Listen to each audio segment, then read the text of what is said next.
Gold, trusted gold buyers. మీరు తాకట్టు పెట్టిన బంగారాన్ని విడిపించి ఈ రోజు ఉన్న మార్కెట్ ధరకు కొనబడను.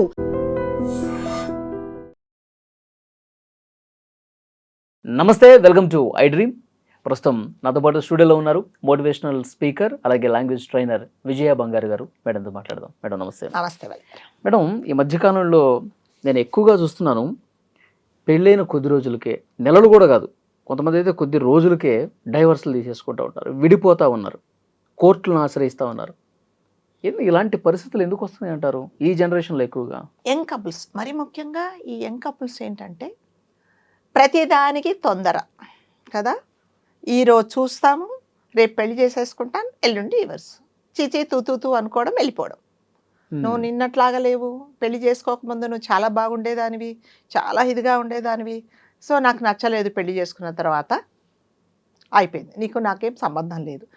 అంటే ఈ మరి ముఖ్యంగా ఇప్పుడు ఉండే కాలంలో పిల్లలకు ప్రతిదానికి తొందర ఎక్కువ, అప్పటికప్పుడే అయిపోవాలి మొత్తం రెడీమేడ్ కదా. బ్రూ అంటే కాఫీ పెట్టుకొని ఫిల్టర్లో వేసుకొని, కాఫీ పొడి మరిగించి ఫిల్టర్లో వేసుకొని ఒక గంట ఆగి అందులో అది తాగడానికి టైం లేక పాలు మరగాలి, బ్రూ ఇన్స్టెంట్ బ్రూ కలుపుకోవాలి, కాఫీ తాగేసేయాలి వేడివేడిగా.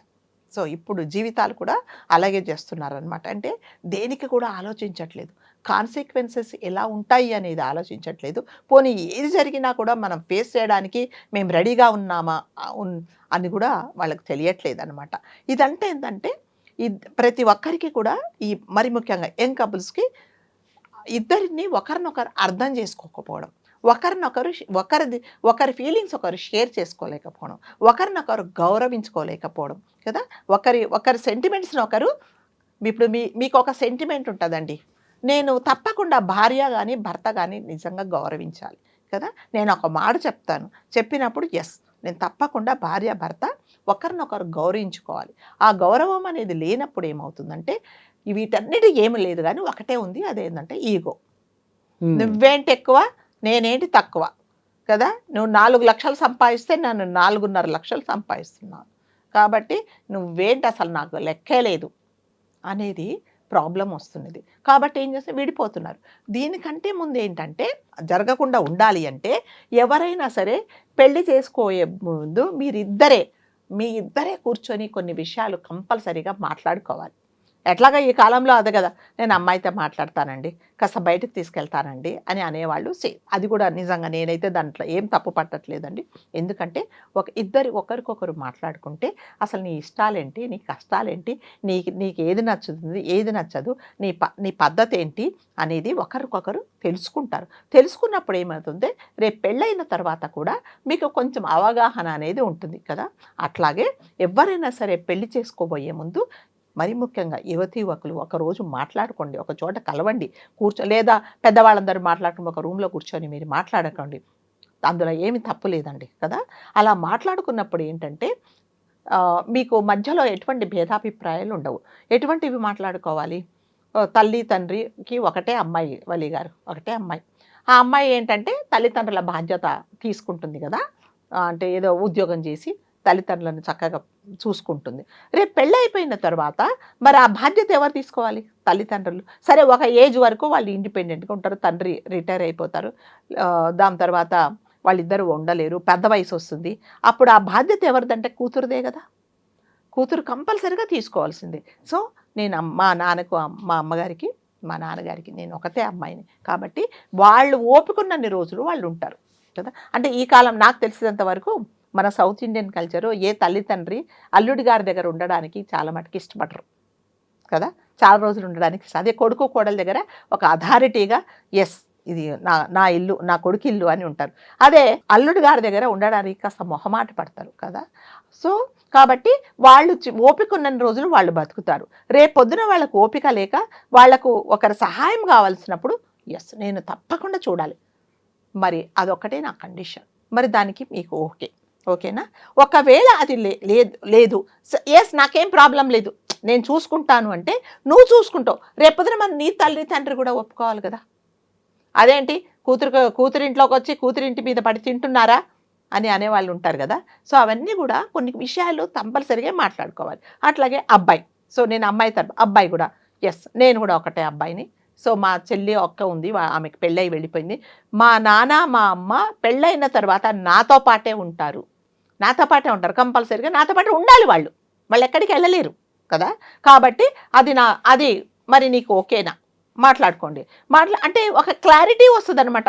అదేంటి నాకు తెలియదే, పెళ్ళైన తర్వాత నాకు తెలియదు మీ అమ్మ నీ నాన్న ఉంటారని చెప్పేసి, వాళ్ళు ఉంటే అసలు నేను ఉండను, వాళ్ళు ఉండాలా నేను ఉండాలా, నువ్వు కావాలా నేను కావాలా, ఎవరో తేల్చుకోమంటే ఆడు చచ్చిపోతాడు, ఏం చేయాలో అర్థం కాక కదా. కాబట్టి కొన్ని విషయాలుగా వలి గారు కంపల్సరీగా, అంటే మీరు అంటారు మేడం ఇవన్నీ ప్రాక్టికల్గా జరుగుతాయంటే అట్లీస్ట్ మీకు ఒక క్లారిటీ వస్తుంది కదా.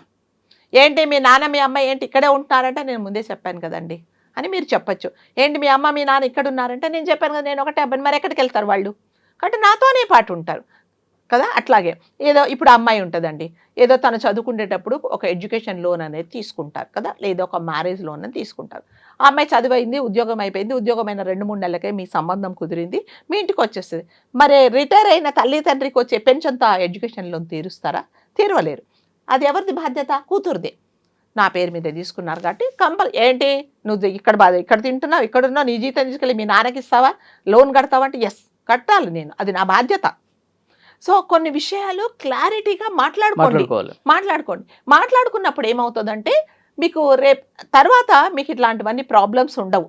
నీ అలవాట్లు ఏంటి, నా అలవాట్లు ఏంటి, మరి నా అలవాట్లు ఇవి, నువ్వు అడ్జస్ట్ చేసుకుంటావా? ఎస్ కొన్ని చేసుకుంటా, అన్నీ అయితే నేను చేసుకోలే కదా. పొద్దున్నే మీ ఇంట్లో నువ్వు ఒకతే కూతురు కాబట్టి చక్కగా నువ్వు ఉద్యోగానికి వెళ్ళేంత వరకు నువ్వు పడుకుంటావు, లేస్తావు, తయారవుతావు, మీ అమ్మగారి బాక్స్ ఇస్తారు, తీసుకెళ్తావు. అత్తగారింటికి వచ్చిన తర్వాత రేపు అది కుదరదు కాబట్టి నువ్వు కొన్ని మార్చుకోవాలి. ఎస్ నేను మార్చుకుంటా. అట్లాగే నేను ఎప్పుడైనా చేతగాక లేనప్పుడు నేను ఒకవేళ నేను పని చేయలేనప్పుడు మరి మీరు కూడా అడ్జస్ట్ అయిపోతారు. ఎస్ నేను కూడా అడ్జస్ట్ అయిపోతా. ఇన్ని రోజులు నువ్వు పని చేసావు కదా, నేను కూడా అడ్జస్ట్ అయిపోతా కదా. ఇలాంటివి మీకు అవగాహన ఉందనుకోండి, చాలా ఒక 50% వరకు తగ్గించుకోవచ్చు. ఇంకా ఈ కాలంలో ఇంకా అడ్వాన్స్ అయిపోయి పిల్లల గురించి మాట్లాడుకుంటున్నారు. మరి పిల్లలంటే నీకు ఇష్టమా? ఎస్ నాకు చాలా ఇష్టం, కానీ నాకు ఇష్టం లేదు. అబ్బాయికి చాలా ఇష్టం, అమ్మాయికి నాకు ఇష్టం. ఈ జంజాటాలన్నీ నాకొద్దు, నేను ఏక్ నిరంజన్ లాగా నువ్వు నేనే బతుకుతాం, నాకొద్దు. ఎస్ సరే, అది ఆలోచిద్దాం. ఇంకా కొన్ని రోజుల తర్వాత మరిద్దరం కలిసి ఉన్నప్పుడు సో ఒకవేళ మనం ప్లాన్ చేసుకుందాము అనుకుంటే చేద్దాము. ఇప్పుడు జరిగేది కాదు, అది పోస్ట్ పోన్ చేసుకుందాం. మరి వద్దు, లేదు నాకు ఎప్పుడైనా ఎప్పుడో నాకు పెళ్లి కాకముందు నుంచి నాకు 16 ఏళ్ళప్పటి నుంచి నేను ఫిక్స్ అయిపోయినా నాకు పిల్లలు వద్దు అనుకున్నా. అప్పుడేం చేయాలి? మరి ఏంది నెక్స్ట్ ఆప్షన్ ఏంటి? మరి అడాప్షన్ తెచ్చుకుందామా? అది కూడా నాకు వద్దు. మరి ఇంట్లో నాకు ఏదో ఒక సందడి ఉండాలి, ఒక్కొక్క పిల్లని తెచ్చుకుంటా, నీకు ఇష్టం. ఎస్ కదా, ఈ కాలంలో మనుషుల కంటే కుక్క పిల్లల్ని చాలా ప్రేమిస్తున్నారు కాబట్టి తెచ్చుకోండి. మీ ఇద్దరికి సంబంధం అయితే ఏదైనా చేసుకోండి.